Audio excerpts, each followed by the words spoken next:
Halo Sobat Investor, kali ini kita akan melihat prospek kenaikan harga keras, yaitu Krakatau Steel di dalam beberapa bulan sampai 1 tahun ke depan. Nah, untuk keras sendiri seperti kita ketahui adalah produsen barang-barang baja di Indonesia dengan fasilitas produksinya di Cilegon, Banten, di kawasan barat Pulau Jawa.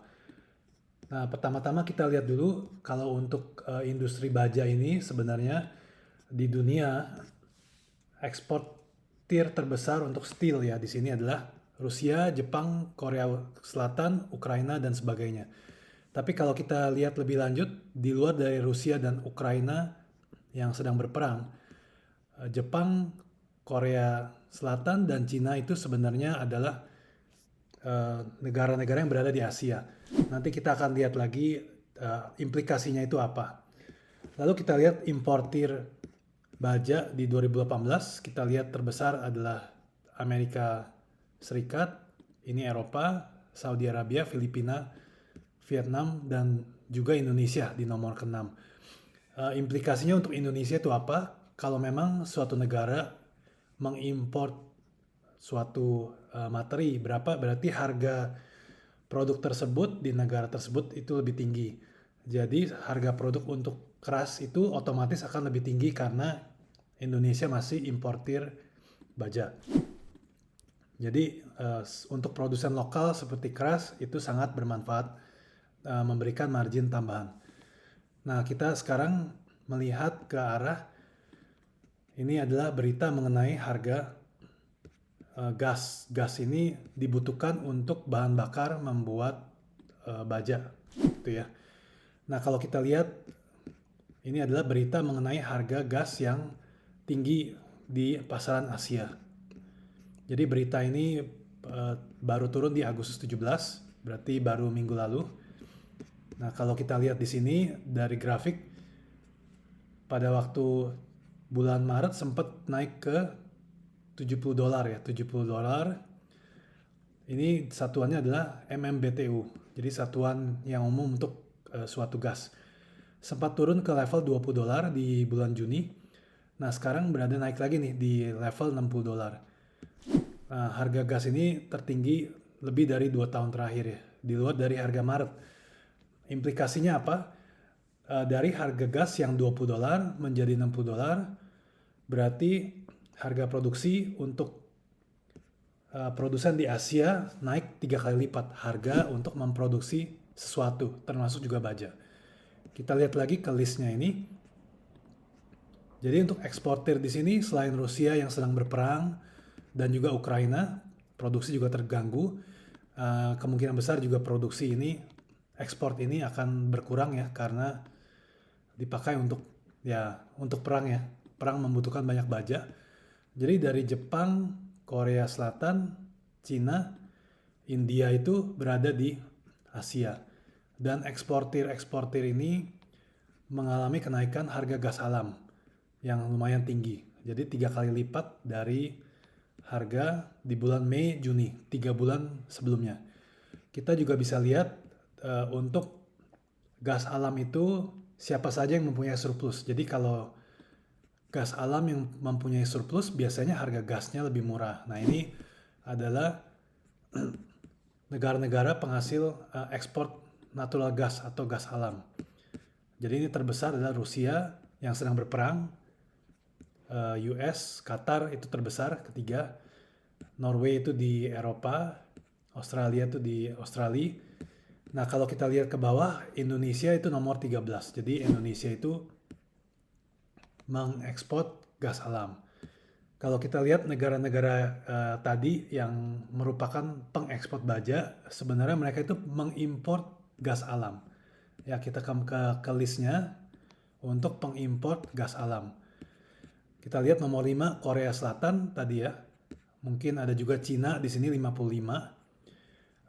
Lalu kita lihat India juga mengimpor. Kalau setelah itu selain Korea ada juga Jepang. Coba kita cari Jepang. Jepang ini malah nomor 1 untuk negara malah. Ya, jadi kalau kembali lagi ke harga gas alam ini, jadi gas alam yang diimpor oleh Jepang, Korea Selatan, Cina, India itu harganya akan naik 3 kali lipat dibanding 3 bulan yang lalu. Sementara Indonesia sendiri adalah pengekspor gas alam. Walaupun relatif kecil ya, di nomor 13 ini pengekspor gas alam. Nah, jadi apapun yang membutuhkan gas alam untuk produksi, maka Indonesia akan diuntungkan.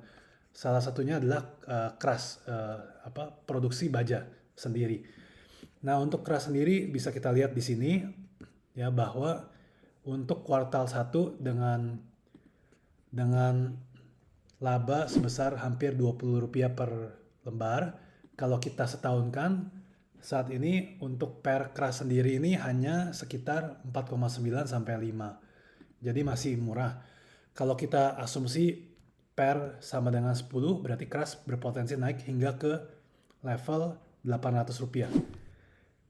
Nah, jadi untuk segi fundamentalnya itu saja. Nah, selanjutnya kita lihat ke arah teknikalnya, saham keras itu seperti apa. Nah, kita lihat di sini, keras ini sudah downtrend sebenarnya kalau kita lihat di chart mingguannya. Ini sudah downtrend sejak Januari 2021, jadi tidak bisa tembus dari high di sini di bulan Juni 2021 dan terakhir di Oktober 2021. Nah, jadi pada saat ini keras memang masih downtrend, tapi kita lihat di chart yang berwarna coklat ini terlihat keras membentuk potensi pembalikan arah double bottom ya di bawah. Jadi kalau bisa menembus level 400 sampai 420-nya, maka keras akan menembus downtrend jangka panjangnya, jangka menengahnya sejak tahun 2020 dan menguat ke arah 490. Ini sekitar 20%-an penguatan. Tapi juga kalau kita lihat untuk jangka panjang, apakah perang ini akan berkepanjangan, perang Rusia dan Ukraina, maka selama perang tersebut berlanjut, kita kembali ke berita mengenai harga gas alam, maka gas alam ini akan terus naik, mungkin akan lebih di atas $20 per MMBTU. Untuk sekedar informasi sendiri, harga gas alam di Indonesia untuk industri berkisar antara 6 sampai $10 per MMBTU. Jadi dengan harga terendahnya pun untuk ongkos produksi keras itu sudah 50% lebih murah. Kalau di harga sekarang antara $60 dan $10 ongkos produksi keras, maka ongkos produksi keras itu 6 kali lipat lebih murah. Nah, jadi kalau secara teknikal juga bagus, kalau keras bisa naik di atas 400-420, secara fundamental juga keras berpotensi untuk terus memberikan laba sekitar Rp80 per lembar. Jadi untuk titik masuk ada 2, kita bisa menunggu keras untuk tembus di 420 dengan stop loss di bawah 400. Itu adalah stop loss sebesar kurang lebih 5%, dengan potensi jangka pendek penguatan sekitar Rp90 atau 18%, tapi juga jangka panjang bisa ke 800.